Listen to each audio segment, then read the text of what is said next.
নমস্কার, হুগলি আজকেতে আপনাদের সকলকে স্বাগত। শুরু করছি আজকের বিশেষ খবর। এই অংশটির নিবেদনে কেপিএস মল, জেলার সর্ববৃহৎ শপিং মল কেপিএস মল হুগলি। পশ্চিমবঙ্গের দ্বিতীয় দফা নির্বাচনে তৎপর কেন্দ্রীয় বাহিনী।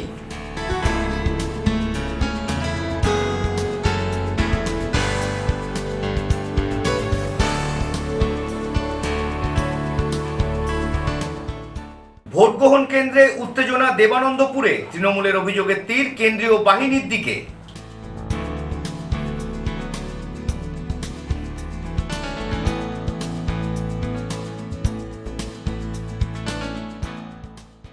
আসছি বিস্তারিত খবরে। পশ্চিমবঙ্গের দ্বিতীয় দফা নির্বাচনে নিরাপত্তার কারণে তৎপর কেন্দ্রীয় বাহিনী। হুগলি চুঁচুড়া বিধানসভায় টহল দেয় বাহিনীর সাজোয়া গাড়ি। অলিখিত রাষ্ট্রপতি শাসন চলছে বলে অভিযোগ জানান তৃণমূল প্রার্থী দেবাংশু ভট্টাচার্য। পাল্টা জবাব বিজেপি প্রার্থী সুবীর নাগের। নির্বাচন প্রক্রিয়া সুষ্ঠুভাবে সম্পন্ন করতে প্রথম থেকেই তৎপর নির্বাচন কমিশন। ভোটের অনেক আগে থেকেই জেলাগুলিতে পৌঁছে গিয়েছিল কেন্দ্রীয় বাহিনী। রুট মার্চের পাশাপাশি এলাকার শান্তি শৃঙ্খলা বজায় রাখতে এলাকাবাসীদের সাথে কথাও বলেছিলেন কেন্দ্রীয় বাহিনীরা। প্রচার শেষ হতেই নির্বাচনের প্রাক মুহূর্তে চুঁচুড়া বিধানসভা কেন্দ্রে এসে হাজির হয় সাজোয়া গাড়ি। আজ দ্বিতীয় দফার নির্বাচন সুষ্ঠুভাবে সম্পন্ন করার লক্ষ্যে কেন্দ্রীয় বাহিনী সহযোগে এই সাজোয়া গাড়ি টহল দেয় চুঁচুড়া বিধানসভার বিভিন্ন বুথগুলিতে। পাশাপাশি অবৈধ জমায়েত দেখলেই হটিয়ে দেওয়া হয়, এমনকি বেশ কিছু জায়গায় ক্যাম্প অফিসও তুলে দেওয়া হয়। এদিন চুঁচুড়া বিধানসভার বেগুনতলা এলাকায় পাশাপাশি থাকা তৃণমূল, সিপিএম এবং বিজেপির ক্যাম্প অফিস তুলে দেয় কেন্দ্রীয় বাহিনীর একটি দল। এই বিধানসভার ৩৩২ নম্বর বুথ থেকে প্রায় ৩০০ মিটার দূরে মনসাতলা এলাকায় তৃণমূলের একটি ক্যাম্প অফিস ভেঙে দেয় কেন্দ্রীয় বাহিনীর ওই দল। কয়েকজনকে লাঠিচার্জ করা হয় বলে অভিযোগ। ঘটনাস্থলে উপস্থিত হন দলের প্রার্থী দেবাংশু ভট্টাচার্য। তার অভিযোগ, সকাল থেকেই বকলমে রাষ্ট্রপতি শাসন জারি করে তৃণমূলকে হারানোর চেষ্টা চলছে। তিনি বলেন, শুধু চুঁচুড়ায় নয়, গোটা রাজ্যেই কেন্দ্রীয় বাহিনী দিয়ে ভোটারদের ভয় দেখানো হচ্ছে। মানুষ ভোট বক্সে জবাব দেবেন। কি বলবো, আজকে সকাল থেকেই গোটা চুঁচুড়া বিধানসভা জুড়ে আমি তো খবর পাচ্ছি, গোটা রাজ্য জুড়েই তাই করছে। এখানে স্পেসিফিক্যালি যেখানে ওদের একটা কিউআরটি টিম ঘুরছে, গাড়ির ওপর মুন্ডু বার করে দাঁড়িয়ে আছে, ওই কিউআরটি টিম ঘুরছে, ঘুরে যেখানে দেখতে পাচ্ছে তৃণমূলের ক্যাম্প সেখানেই ভাঙচুর করছে। প্রথমে লেটেস্ট এর আগের রুলস ছিল 100 মিটারের বাইরে, কালকে নতুন নিয়ম বেরিয়েছে 200 মিটারের বাইরে। এই যে বুথটা যেখানে আপনারা দেখতে পাচ্ছেন, এই যে দেখুন, আমি আপনাদের দেখাচ্ছি, শুনুন একটু, সরুন এই জায়গাটা সরুন। হ্যাঁ, এই যে দেখুন ক্যামেরাটা দিয়ে দেখান পাবলিককে। চেয়ারটা ভেঙে ফেলে রেখে দিয়েছে, এখানে আমাদের বয়স্ক মানুষজন বসেছিল, লাঠি চার্জ করেছে নামা মাত্র, উইদাউট এনি ওয়ার্নিং, কিচ্ছু না। তারপর আমাদের ভোটার লিস্ট ছিল, ছিঁড়ে দিয়ে চলে গেছে।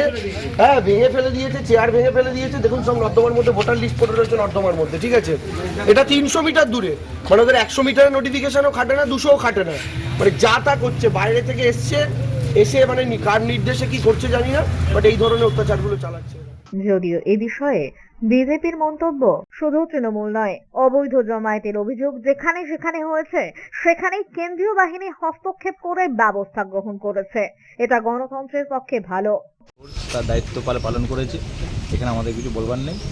ভালো, সাধারণ মানুষ ভালোভাবে সুস্থভাবে ইয়েতেই ভোট দিক, এটাই আমরা চাই। কোনো রকম ঝুট ঝামেলা যেগুলো এখানে হয় না, যেটা ওনারা মানে ভালো করেছেন সেরকম মনে হয়েছে। মানে আপনারা কি নিয়মের বাইরেই বসেছিলেন? হ্যাঁ, মানে 100 মিটারের বাইরে আমরা ছিলাম, কোনো অসুবিধা নেই। তো নিয়মের বাইরে না নিয়মের মধ্যে বসেছিলেন? 100 মিটারের বাইরেই আমরা ছিলাম, 200 মিটার প্রায়। তাহলে কেন তুলবে? আমি জানি না, আসলে সেন্টার করতে এইগুলো জমায়েত করা মানে হবে না, মানে সেই হিসেবে গ্যাদারিং করা মানে হবে না বলেই। অন্যদিকে কেন্দ্রীয় বাহিনীর বিরুদ্ধে একই অভিযোগ সিপিএম এর পক্ষ থেকেও। আমরা দুজনেই নিয়ম প্রোটোকল মেনেই আমরা আমাদের কাজ করছিলাম। দুজন মাত্র চেয়ারে ছিলাম। আমার ভোটার লিস্ট ছিল, মুসলিমগুলো যারা পাইনি তাদের জন্য ব্যাগে একটা ভরা ছিল। কিন্তু ওনারা হঠাৎ এলো, সেন্ট্রাল ফোর্স গাড়ি করে এখানে নামার পরেই সঙ্গে সঙ্গে নেবেই সোজা এখানে তৃণমূলে ছিল বয়স্ক লোক বলো, আপনাকে গায়ে হাত দিলাম না, বয়স হয়ে গেছে বলেই আমার ওখানে গেল, গিয়ে সমস্ত টেবিল থেকে বুথ স্লিপগুলো নিয়ে সব ব্যাগে করে চলে গেল। আমাকে মারতেও গেছিলো, ডান্ডা তুলেছিল যে ভাইয়া মাত মারিয়ে হাম লে লেতা উঠ যাতা বলাতে সঙ্গে সঙ্গে বললো যে ভাগিয়ে বলে আমরা সঙ্গে সঙ্গে খুলে নিলাম, চলে গেলাম। কিন্তু আমাদের ওই পাশে যে 155 যে বুথটা, সেই বুথ থেকে চেয়ার টেবিল সব ভেঙে দিয়েছে।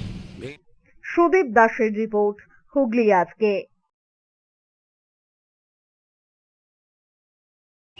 ইভিএম অকেজো হয়ে যাওয়ায় সাময়িকভাবে ভোট প্রদান প্রক্রিয়া বন্ধ থাকে 10 নম্বর ওয়ার্ডের 144 এবং 145 নম্বর বুথে। পরে ইভিএম ঠিক হলে ওই বুথে পুনরায় শুরু হয় ভোট গ্রহণ। আজ ছিল দ্বিতীয় দফার নির্বাচনে ইভিএম অকেজো হয়ে পড়ায় সাময়িকভাবে ভোটদান স্তব্ধ হয়ে পড়ে হুগলি চুঁচুড়া পৌরসভার 10 নম্বর ওয়ার্ডে। এখানে ইন্ডাস্ট্রিয়াল জুনিয়র টেকনিক্যাল কলেজে 144 নম্বর বুথে আজ সকালে ইভিএম খারাপ হয়ে গেলেও অল্প কিছুক্ষণের মধ্যে তার ঠিক হয়ে যায়। তবে এরপরই খারাপ হয়ে যায় 145 নম্বর বুথের ইভিএমটি এবং প্রায় ঘন্টা খানেকেরও বেশি সময় ধরে অকেজো হয়ে থাকে ইভিএমটি। ফলে দীর্ঘক্ষণ লাইনে দাঁড়িয়ে থাকতে হয় ওই বুথের ভোটারদের। পরবর্তীকালে ওই ইভিএমটি ঠিক হলে পুনরায় ওই বুথে ভোট পর্ব শুরু হয়। এ প্রসঙ্গে আরো জানা গেল তৃণমূলের এক এজেন্টের মুখ থেকে। 245 নম্বর বুথ 10 নম্বর ওয়ার্ডের অন্তর্গত গভর্নমেন্ট আইটিআই হুগলির যে পোলিং স্টেশন আমাদের, সেখানে 245 নম্বর বুথের ইভিএম বিগত আধ ঘন্টা ধরে বন্ধ হয়ে পড়ে রয়েছে এবং ভোটাররা লাইনে অনেকক্ষণ ধরে অপেক্ষা করছে। যারা পোলিং পার্সোনাল রয়েছে ও তাদের ইলেকশন কমিশনের যারা অফিসিয়ালস রয়েছে তাদেরকে জানানো হয়েছে, তারা দেখছে, তারা ইঞ্জিনিয়ার নিয়ে এসে তারাও দেখছে এবং আমাদের তরফ থেকে, আমাদের দলের তরফ থেকে, আইটিসির পক্ষ থেকে আমরা আমাদের যিনি প্রার্থী তাকেও জানানো হয়েছে এবং প্রার্থীর যে ইলেকশন এজেন্ট আছে আমাদের গৌরীকান্ত মুখার্জি তাকেও জানানো হয়েছে। কৌশিক ভদ্রের রিপোর্ট, হুগলি আজকে।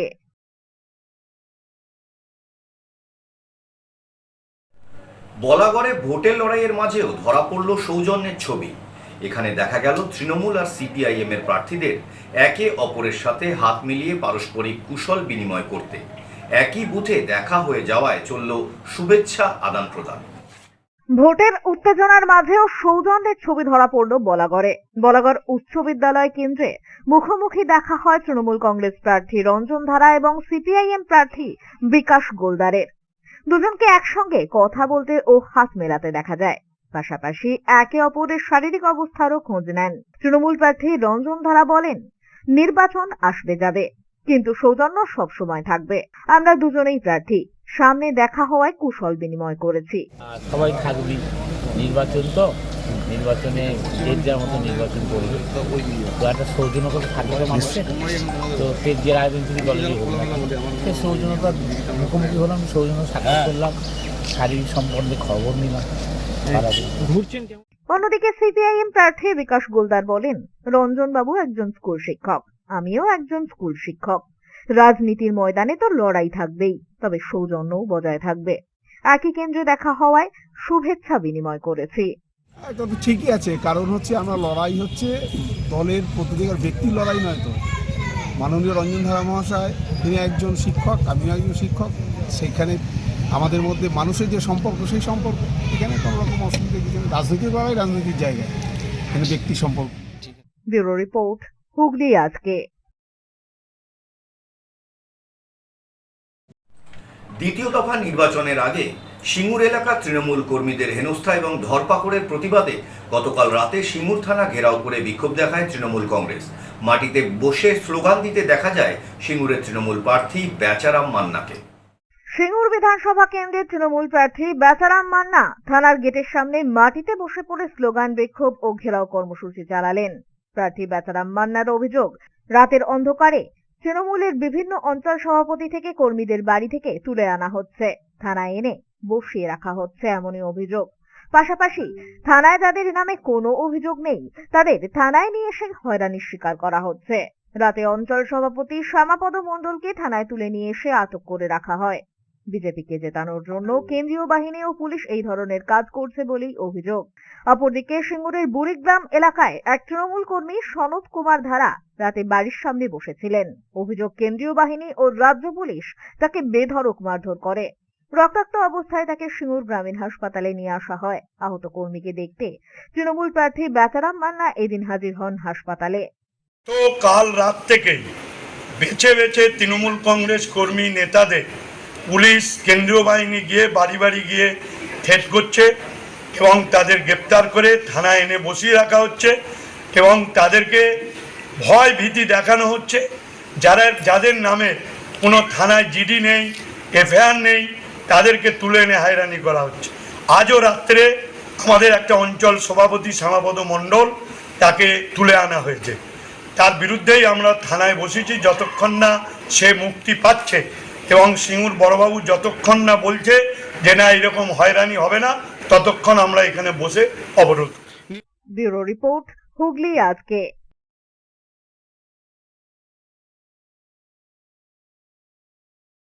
বাঁশবেড়িয়া পৌরসভার অন্তর্গত 164, 165 এবং 166 নম্বর বুথে তৃণমূল এবং বিজেপির মধ্যে দেখা গেল বাক বিতণ্ডা, চলল তীব্র নারাবাজি। ঘটনাস্থলে উপস্থিত ছিলেন সপ্তগ্রামের বিজেপি প্রার্থী স্বরাজ ঘোষ। হুগলির বাঁশবেড়িয়া পৌরসভার 164, 165 এবং 166 নম্বর বুথে ভোট গ্রহণকে কেন্দ্র করে তীব্র উত্তেজনার সৃষ্টি। এদিন ওই তিনটি বুথে বিজেপি ও তৃণমূল কংগ্রেস সমর্থকদের মধ্যে মুখোমুখি নারাবাজি শুরু হয়, যা কিছুক্ষণের মধ্যেই পরিস্থিতিকে উত্তপ্ত করে তোলে। স্থানীয় সূত্রে জানা গিয়েছে, দুই দলের কর্মী সমর্থকরা একে অপরের বিরুদ্ধে স্লোগান দিতে থাকেন। পরিস্থিতি সামাল দিতে ঘটনাস্থলে উপস্থিত হয় পুলিশ বাহিনী। উপস্থিত ছিলেন বিজেপি প্রার্থী স্বরাজ ঘোষ। তিনি পরিস্থিতির উপর নজর রাখেন। মানুষের কাছ থেকে ওরা সরে গেছে, মানুষ ওদের পায়ের তলার মাটি সরে গেছে। মানুষ তার ভোট নিজে এসে আগে যেটা ভয় দেখাতো, যেভাবে সন্ত্রাস তৈরি করতো, মানুষ সেই ভয় সন্ত্রাস পেয়ে তাদের মধ্যে আর ভয় বলে কিছু নেই।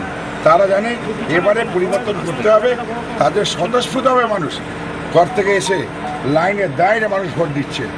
তাই এই ভোটের এখন পর্যন্ত দেখুন বাজে আপনার হচ্ছে একটা, প্রায় 60% ভোট হয়ে গেছে কিছু কিছু জায়গায়। তো এইখানে ভোট আমার যা মনে হচ্ছে 97 থেকে 98% ভোট মানুষদের। কোথাও কি মনে হয় আপনার এসআইআর এর একটা প্রভাব, না মানুষ স্বতঃস্ফূর্ত হয়েছে দুর্নীতিবাজ সরকারকে সরাবার জন্য, পরিবর্তন চায়। এরপরে পাশাপাশি তৃণমূলের পক্ষ থেকে কর্মীদের শান্ত থাকারও বার্তা দেওয়া হয়। ব্যুরো রিপোর্ট, হুগলি আজকে।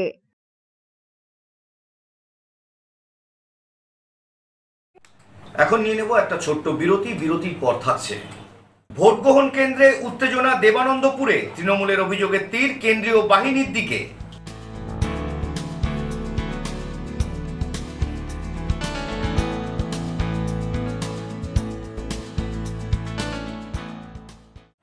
বিরতির পর ফিরে আসছি আর অন্যান্য অনেক খবর নিয়ে। হুগলি আজকের সঙ্গে থাকুন।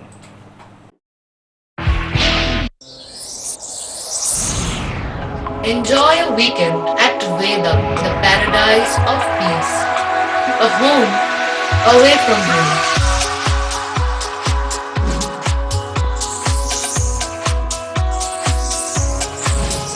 See yourself resonating with the nature. Vedam welcomes you to create your best memories.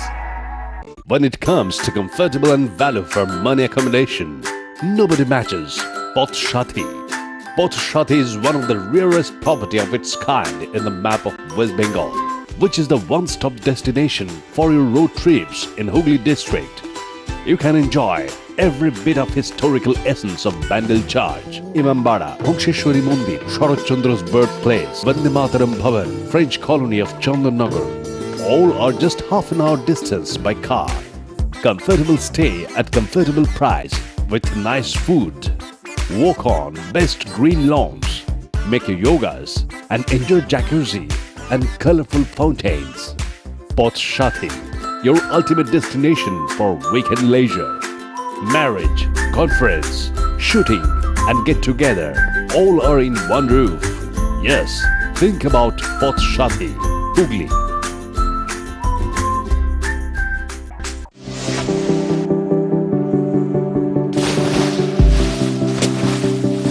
Fasten your seatbelts as you take a tour around your marine wonderland.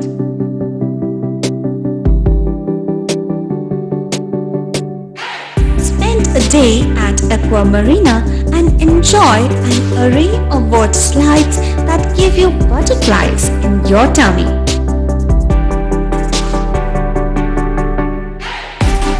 Aqua Marina is a holistic weekend destination for friends, family and couples and offers magic to soothe your body, mind and soul.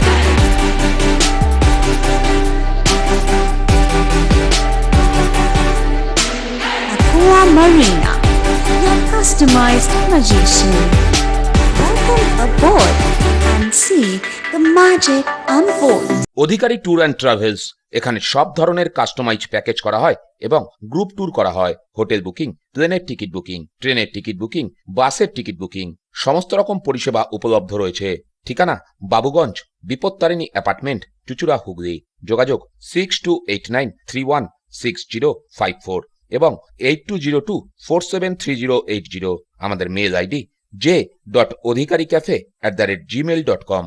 মা তারার কৃপা ধন্য মাতৃ সাধক জ্যোতিষ শাস্ত্রী, বাস্তুবিদ, রত্ন বিশারদ শ্রী অশোক শাস্ত্রী এবার আপনার শহরে। বিদ্যায় বাধা, মাদকাসক্ত, কর্মে বা ব্যবসায় বাধা, প্রেমে বা বিবাহের জটিলতা, বিচ্ছেদ, বশীকরণ, বাস্তুদোষ, শত্রু দমন, সকল সমস্যার নিশ্চিত সমাধান। Date of birth, time, place of birth দ্বারা সম্পূর্ণ বিজ্ঞানসম্মত ভাবে যে কোনো সমস্যার নিশ্চিত সমাধান। কোন সমস্যাই নয় যদি থাকে শ্রী অশোক শাস্ত্রী।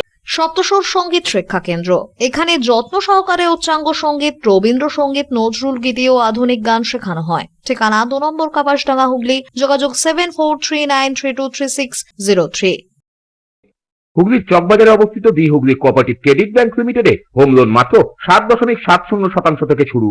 ব্যবসার লোন 9.20% থেকে শুরু। গোল্ড লোন 7.6% থেকে শুরু। Processing charge 1.25%। বিশেষ দ্রষ্টব্য, টেকওভার লোনে কোনো প্রসেসিং চার্জ নেই। অন্যান্য ক্ষেত্রে 5,000 টাকা। হুগলির চকবাজারে অবস্থিত the Hooghly cooperative credit bank limited এবার থেকে এটিএম পরিষেবা নিয়ে হাজির। দেশের যে কোনো ব্যাংকের ডেবিট কার্ড এই এটিএম এ গ্রহণযোগ্য। আমাদের প্রধান শাখা হুগলির চক বাজারে। ফোন নাম্বার 033-2680-2399, 2680-7208 এবং 2680-6046। চুচুড়া শহরের প্রসিদ্ধ ফিজিওথেরাপিস্ট ডক্টর প্রদীপ রায়ের কাছ থেকে হাতে নাতে ফিজিওথেরাপি শেখার সুবর্ণ সুযোগ। গত 10 বছরের ও বেশি সময় ধরে 1000 জনেরও বেশি পেশেন্টকে সম্পূর্ণ সুস্থ করে তুলেছেন ডক্টর প্রদীপ রায় এবং তার কিউর এন্ড কেয়ার ফিজিওথেরাপি সেন্টার। এবার সেখানেই লাইভ প্র্যাকটিস সহ রিয়েল পেশেন্টকে ফিজিওথেরাপি করিয়ে হাতে নাতে শেখার সুযোগ। সঙ্গে আরও থাকছে অত্যাধুনিক যন্ত্র ব্যবহার এবং ডিজিটাল ক্লাসরুমের সুব্যবস্থা। বিরতির পর ফিরে এলাম খবরে। চুচুড়ার দেবানন্দপুর গ্রাম পঞ্চায়েতে 57 নম্বর বুথে ভোট গ্রহণকে কেন্দ্র করে ছড়ালো উত্তেজনা। তৃণমূল পোলিং এজেন্টকে মারধরের অভিযোগ উঠল কেন্দ্রীয় বাহিনীর বিরুদ্ধে। চুঁচুড়ায় বুথে উত্তেজনা, তৃণমূলের পোলিং এজেন্টকে মারধরের অভিযোগ কেন্দ্রীয় বাহিনীর বিরুদ্ধে। চুঁচুড়ার দেবানন্দপুর পঞ্চায়েতের 57 নম্বর বুথে ভোট গ্রহণকে ঘিরেই উত্তেজনা ছড়ায়। অভিযোগ, তৃণমূল কংগ্রেসের পোলিং এজেন্টকে মারধর করেছে কেন্দ্রীয় বাহিনীর জওয়ানরা।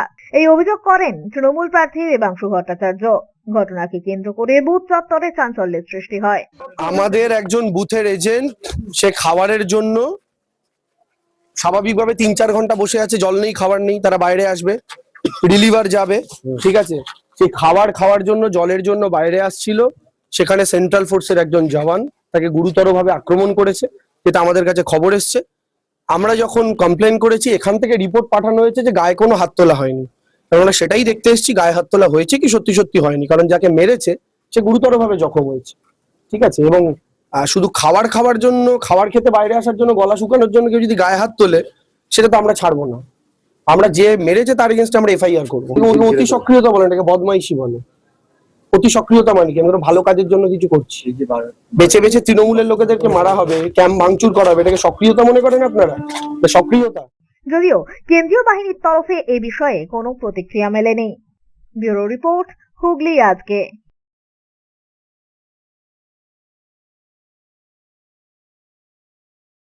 মিয়ারবের রামকৃষ্ণ শিক্ষা নিকেতনে আজ সস্ত্রীক নিজের গণতান্ত্রিক অধিকার প্রয়োগ করলেন হুগলি চুঁচুড়া বিধানসভার বিজেপি প্রার্থী সুবীর নাগ। গণতান্ত্রিক অধিকার প্রয়োগ করলেন বিজেপি প্রার্থী। রাজ্যে চলছে দ্বিতীয় দফার নির্বাচন। হুগলি জেলাতেও দ্বিতীয় দফায় সকাল 7টা থেকে শুরু হয়েছে নির্বাচন প্রক্রিয়া। তবে শান্তিপূর্ণভাবেই সম্পন্ন হয় সেই নির্বাচন। চুঁচুড়ার বিজেপি প্রার্থী সুবীর নাগ এদিন সকাল সকাল স্ত্রীকে গাড়িতে চাপিয়ে নিয়ে উপস্থিত হন রামকৃষ্ণ শিক্ষা নিকেতন স্কুলে।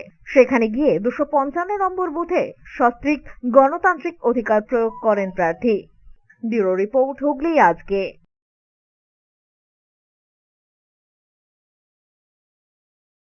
কাপাসডাঙ্গার সতীন সেন বিদ্যালয়ে সকাল সকাল ভোট দিলেন চন্দননগরের বিজেপি প্রার্থী দীপাঞ্জন গুহ। চন্দননগর বিধানসভার বিজেপি প্রার্থী দীপাঞ্জন গুহ বুধবার সকালেই কাপাসডাঙ্গা সতীন সেন স্কুলে নিজের ভোট কেন্দ্রে গিয়ে ভোটাধিকার প্রয়োগ করলেন। ভোট দিয়ে বেরিয়ে তিনি সাধারণ মানুষকে শান্তিপূর্ণভাবে ভোটদানে অংশগ্রহণ করার আহ্বান জানান। এটা জাস্ট শুরু হলো, মানুষ ওখান থেকে যেভাবে সাড়া দিতে শুরু করেছে আশাবাদী, খুবই এটা পজিটিভ। সকাল সকাল মানুষ ভোট দিচ্ছে, বড় লাইন। আমি যখন চন্দননগর ঘুরছিলাম সব জায়গায় ঘুরে দেখছি এটা ভিড় হয়ে গেছে। প্রথমেই এত ভিড়, এটা পজিটিভ পজিটিভ বার্তা নয়, মানে মানুষ মোদিজি যে স্লোগান দিয়েছে না, যে পহলে মতদান ফির জলপান, এটা সমস্ত মানুষ মেনে নিয়েছে। আর মেনে নিয়েছে মানে আমাদের জন্য পজিটিভ। সকাল থেকেই কেন্দ্রের বাইরে ভোটারদের লাইনও ছিল চোখে পড়ার মতো। ব্যুরো রিপোর্ট, হুগলি আজকে। 1 নম্বর কোদালিয়া গ্রাম পঞ্চায়েতের ভগবতীডাঙ্গা সুস্বাস্থ্য কেন্দ্রে ভোট দিলেন হুগলি চুঁচুড়া বিধানসভার বিদায়ী বিধায়ক অসিত মজুমদার। আজ রাজ্যে শুরু হলো দ্বিতীয় দফার নির্বাচন। সকাল 7টা থেকেই নির্বাচনী প্রক্রিয়া শুরু হয়। কোদালিয়া 1 নম্বর গ্রাম পঞ্চায়েতের অন্তর্গত ভগবতীডাঙ্গা সুস্বাস্থ্য কেন্দ্রে চুঁচুড়া বিধানসভার বিদায়ী বিধায়ক অসিত মজুমদার তার নিজের 137 নম্বর বুথে ভোট প্রদান করলেন। শান্তিপূর্ণভাবেই ভোট দিয়ে এদিন ক্যাম্পের বাইরে বের হন বিদায়ী বিধায়ক। দেখুন, ভোট তো আমাদের মৌলিক অধিকার, অধিকার প্রয়োগ করলাম। ভারতবর্ষের গণতন্ত্র বিপন্ন, অতএব সেই গণতন্ত্রকে রক্ষা করার যে লড়াই, সেই লড়াইতে লাইনে দাঁড়িয়ে ভোট দিলাম। দল সবসময় প্রার্থী করবে তো কোনো মানে নেই। যখন যে সম্মান দল দিয়েছে আমি পালন করার চেষ্টা করেছি। এখন ভোটার হিসাবেও সেই দায়িত্ব পালন করার চেষ্টা করছি। সারাদিন ঘুরবো বিভিন্ন বুথে, মানুষের আশীর্বাদ চাইবো, কি ভোট হচ্ছে দেখবো। নিশ্চয়ই দেবাংশুর মতো ঘুরবে, আমি আমার মতো ঘুরবো। দুজন এক জায়গায় থেকে তো লাভ নেই, দুজন দুদিকে ঘুরবো। ব্যুরো রিপোর্ট, হুগলি আজকে।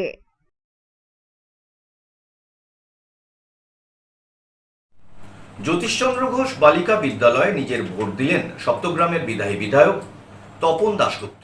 গণতন্ত্রের উৎসবে সামিল হয়ে নিজের ভোটাধিকার প্রয়োগ করলেন সপ্তগ্রামের বিদায়ী বিধায়ক তপন দাশগুপ্ত।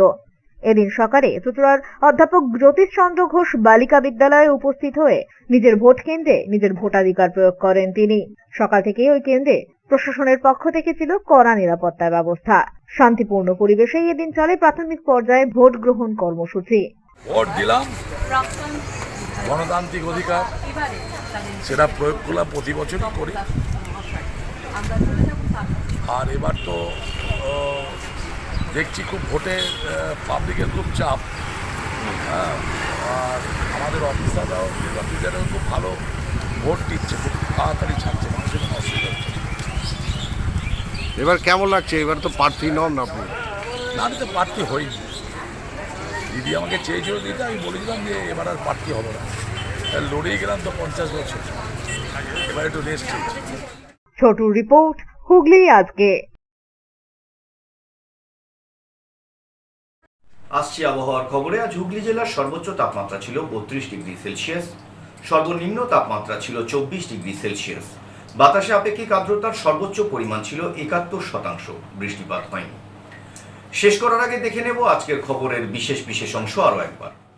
পশ্চিমবঙ্গে দ্বিতীয় দফা নির্বাচনে তৎপর কেন্দ্রীয় বাহিনী।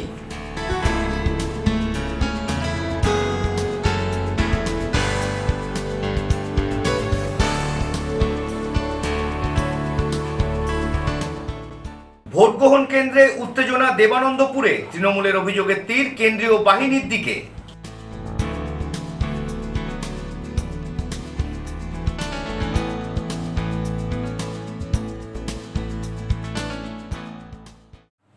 এখনকার মতো খবর এই পর্যন্তই। প্রত্যেক দিন রাত 8টায় সিটি কেবল নেটওয়ার্কের 319 নম্বর চ্যানেলে, এছাড়া ফেসবুক এবং ইউটিউবে যে কোনো সময় দেখতে ভুলবেন না হুগলি আজকে।